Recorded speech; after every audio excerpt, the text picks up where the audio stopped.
teria aí. Não, mas vai ter uma ou outra. Fala galera, beleza?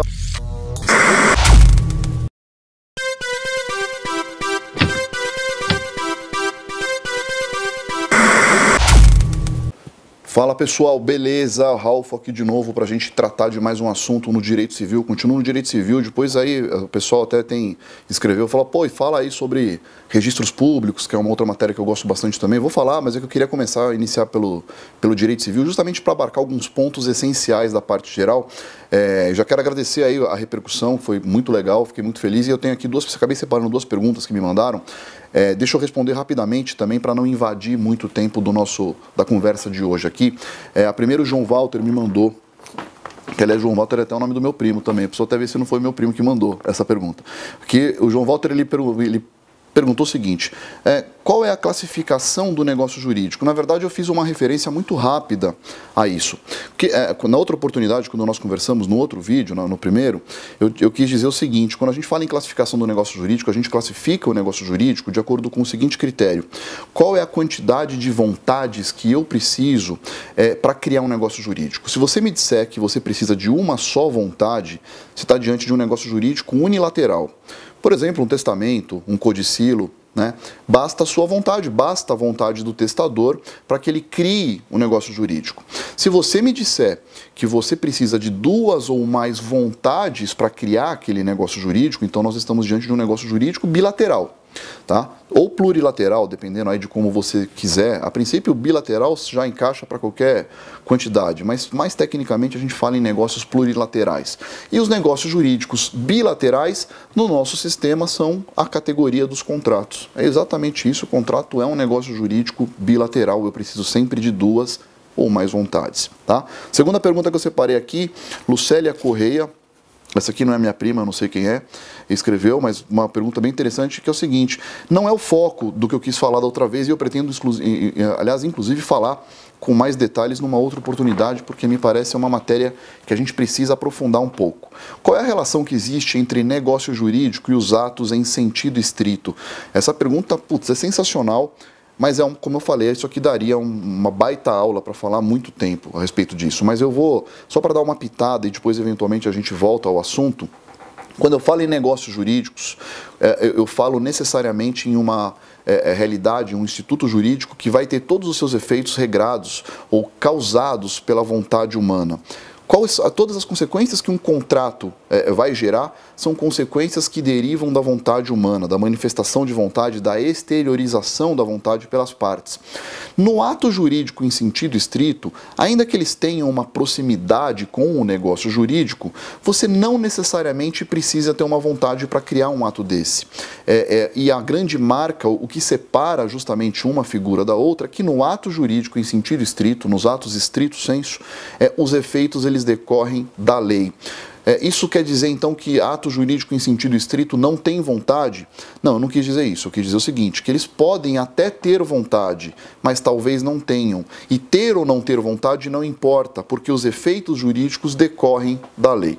Tá? Não vou me estender, deixa isso para depois, mas esse é um grande critério para mim. Isso aqui justamente me mostra essa distinção, essa diferença entre negócio jurídico e ato jurídico em sentido estrito. Tá bom? Vamos falar hoje a respeito, tá? Eu estou sentindo um puta calor aqui, eu vou tirar aqui, se a produção deixar. O pessoal tá aqui comigo, não dá, não tô aguentando. Hoje tá complicado. Vou abrir aqui, vou ficar bem maloqueiro mesmo.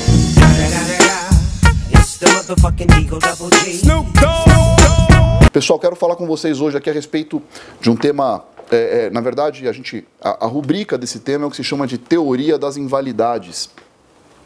E a teoria das invalidades eu queria, na verdade, como não dá, o meu objetivo é falar de maneira curta e grossa e correta com vocês, é o sistema do curto, grosso e correto. Eu sempre falo para os meus alunos de cursinho, pessoal, a gente tem que ser curto, grosso e correto. O objetivo é esse, a estratégia é essa. Não precisa ficar aí loucubrando, inventando moda, porque dá errado, tá? Menos é sempre mais em concurso público, você sabe disso daí. Então eu quero falar um pouco com vocês a respeito da nulidade e da anulabilidade e falar um pouco sobre teoria das invalidades, contrastando os regimes jurídicos de um e outro, porque esse é um assunto muito importante para você no concurso, muito importante para você que está na graduação, tendo aula comigo, disso aqui, porque eu vou encher teu saco, vou cobrar de você isso aqui, e se você não souber, eu vou te bombar mesmo, não tô nem aí.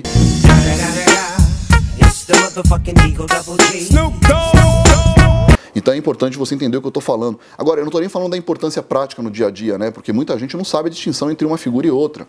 Então o camarada propõe uma ação lá e diz que o problema é de nulidade, quando na verdade o problema é de anulabilidade, e aí fala, pô, mas não tem problema, que se dane, o juiz resolve isso daí. Não, tá errado. O regime jurídico de um é uma coisa, o regime jurídico do outro é outra coisa completamente diferente, meu filho. Então, se você não souber o que é nulidade e o que é anulabilidade, você vai fazer besteira, tá? Então, a primeira observação que eu quero fazer é o seguinte, e você vai utilizar, vai lembrar aquilo que a gente falou no outro encontro, na primeira aula.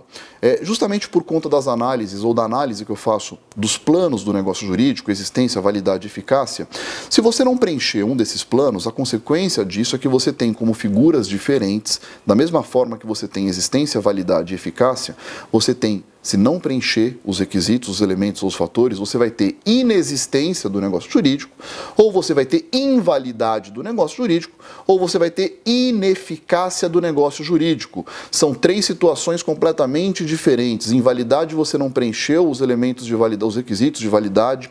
Ineficácia, você não juntou ou não existem fatores de eficácia, né? O negócio está produzindo ou vai produzir efeitos ainda. E inexistência, você não reuniu, não congregou os elementos de existência. Ok, eu estou falando exatamente do plano aqui da validade, ou melhor dizendo, eu estou falando de invalidade, tá? Então, não é inexistência e não é ineficácia, estou falando de invalidade, você não preencheu algum dos requisitos, um ou alguns dos requisitos de validade. Só que o nosso sistema jurídico é um sistema jurídico que vai encontrar 2 graus de invalidade. Se você falar para mim assim, olha, Ralf, na verdade o negócio jurídico, ele existe, mas ele não reuniu determinado requisito de validade. Logo, este é um negócio jurídico inválido, certo? Certo, mas eu diria que parcialmente certo, porque você não concluiu para mim, porque você só vai concluir para mim se você apontar também qual tipo de invalidade você está diante. Então, dizer que o negócio é inválido, você está respondendo certo em parte. Você precisa me dizer para responder certinho, para falar certinho e saber do que você está dizendo, você tem que me dizer também qual é o grau de invalidade. No nosso sistema eu tenho dois graus, 2 patamares de invalidade. Aquilo que se chama de nulidade e aquilo que se chama de anulabilidade.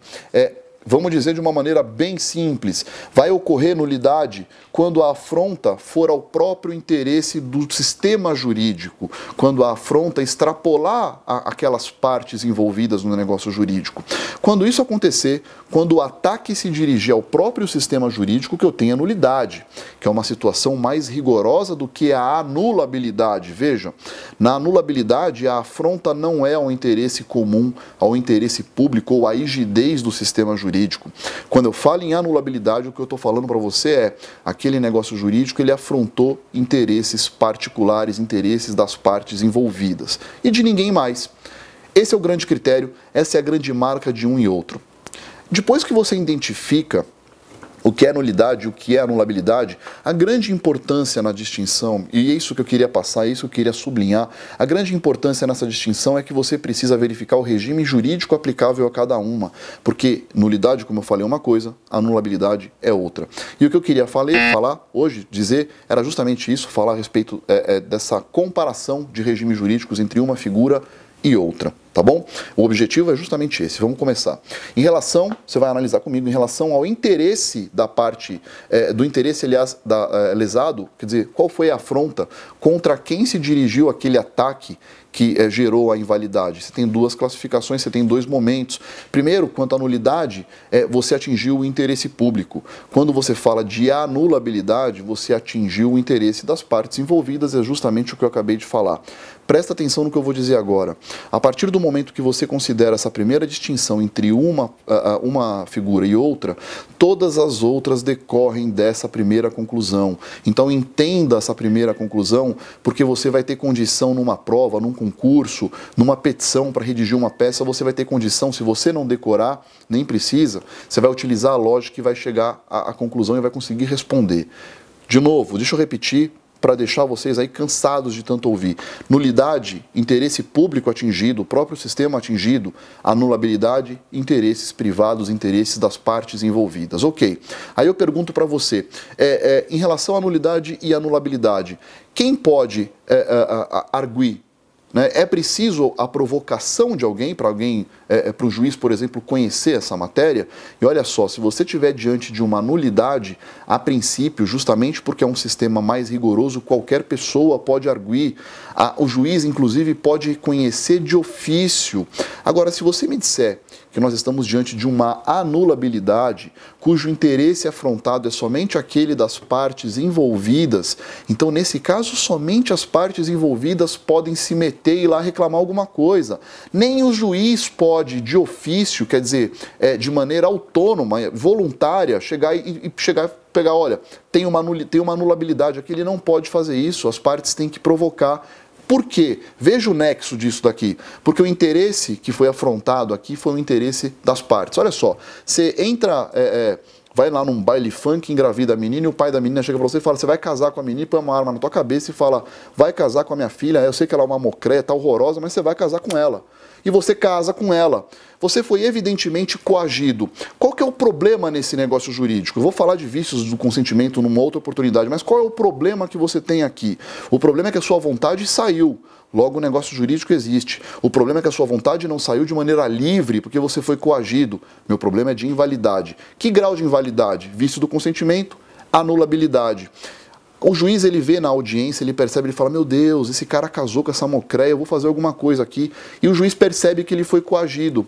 O juiz não pode fazer nada. De repente, o amor surgiu entre eles, o cara se apaixonou depois do casamento. Se ele não reclamar, se ele que foi coagido não reclamar, olha o que eu estou dizendo, ele vai ficar casado com a mocréia para sempre e ninguém pode fazer nada. Não adianta um amigo dele falar, excelência, pelo amor de Deus, eu não aguento mais, é o meu amigo casado. Não pode. Só ele é interessado, só ele é atingido, foi atingido pelo ato. Se ele quiser, ele deixa e continua casado com a mulher para sempre, tá? Maravilha? Isso significa então que a atuação do juiz, essa é uma outra distinção, na nulidade, a atuação do juiz, ele pode de ofício, porque qualquer pessoa pode provocar, pode suscitar, o juiz também pode conhecer de ofício. Agora, um ato anulável, o juiz nunca vai poder conhecer de ofício, tá? Avança comigo mais uma distinção.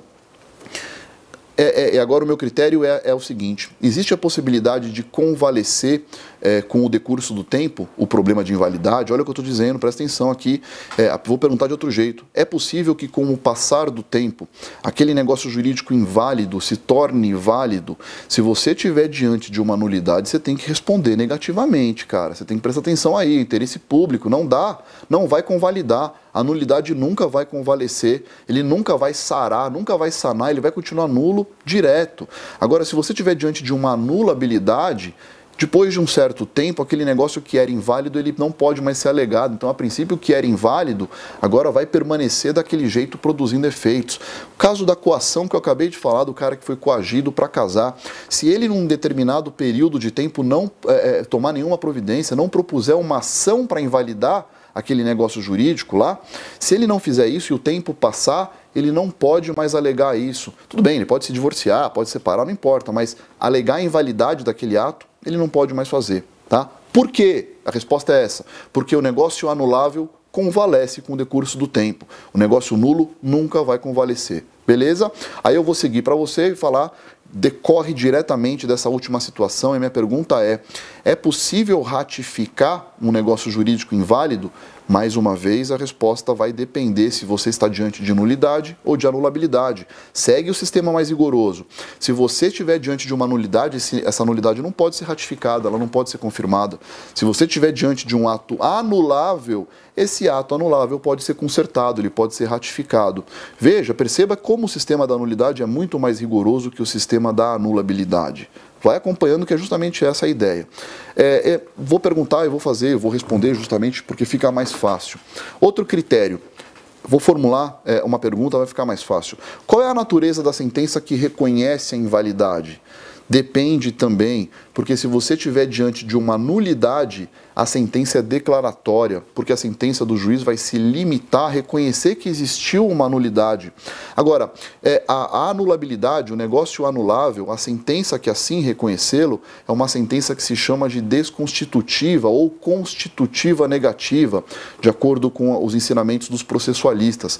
Por quê? Porque nesse caso da anulabilidade, a anulabilidade ela vai produzindo efeitos. É um negócio jurídico que vai produzindo efeitos. A nulidade nunca produz efeitos. Esse é justamente basicamente o último critério que eu vou passar. Como a anulabilidade vai produzir efeitos, o juiz não pode somente se limitar a reconhecer a invalidade, ele tem que declarar a invalidade e desconstituir aquele negócio jurídico. Maravilha? E aí a gente chega no último critério de distinção em relação ao regime jurídico. Qual é a produção de efeitos? Qual é a distinção entre produção de efeitos? Olha como eu vou responder para você de maneira curta e grossa, e é isso que o examinador quer. A nulidade, ela não produz nenhum efeito. Tanto que a sentença declaratória que é prolatada, ela é aquilo que se chama de ex tunc, ela retroage, porque ela vai reconhecer a nulidade e vai dizer, olha meu filho, tudo que ficou para trás não produziu efeito nenhum, está tudo desfeito, não houve produção de efeitos. Se for uma sentença que reconheceu a anulabilidade, os efeitos dessa sentença, como a anulabilidade faz produzir efeito, o negócio jurídico anulável produz efeitos, até o momento da prolação da sentença, significa que essa sentença ela não vai retroagir, ela vai agir de maneira ex nunc, quer dizer, daquele momento para frente. Todos os efeitos que foram produzidos até o momento da prolação da sentença são efeitos que vão permanecer. Imagina um contrato de locação, por exemplo, que você descobriu uma anulabilidade. E aí o juiz reconhece essa anulabilidade depois de 2 anos de contrato de locação. Tudo que foi pago durante esse período vai permanecer pago, porque até aquele momento o contrato produziu efeitos. Só não produz mais a partir do momento em que o juiz prolatou a sua sentença e reconheceu e desconstituiu o negócio jurídico. Beleza? Pessoal, basicamente é isso. Matéria muito importante. E aqui a minha dica, na verdade, para você aprofundar um pouco, para você tirar uma dúvida, você aqui eu vou dar alguns exemplos de livros, se você quiser aprofundar bastante. Eu gosto muito do Caio Mário da Silva Pereira, Instituições de Direito Civil, gosto muito do Orlando Gomes, o Washington de Barros Monteiro. Se você quiser uma coisa mais rápida, mas também muito certeira e precisa, o professor Carlos Roberto Gonçalves tem um manual aí de Direito Civil, né? Você tem até, inclusive, as outras opções dele lá, que ele tem os volumes esquematizados, que são mais curtos. Fica com essa doutrina, porque isso daí, Maria Helena Diniz também, o Silvio de Salvo Venosa, a gente consegue com essa doutrina, que é a doutrina qualificada, aprender tranquilamente essa matéria aqui. Beleza? Vou deixando vocês por aí, lembrando que eu continuo à disposição, escreve, interage, vamos trocar ideias, vamos discutir, assina essa bagaça aqui e vamos pra frente, beleza? Valeu!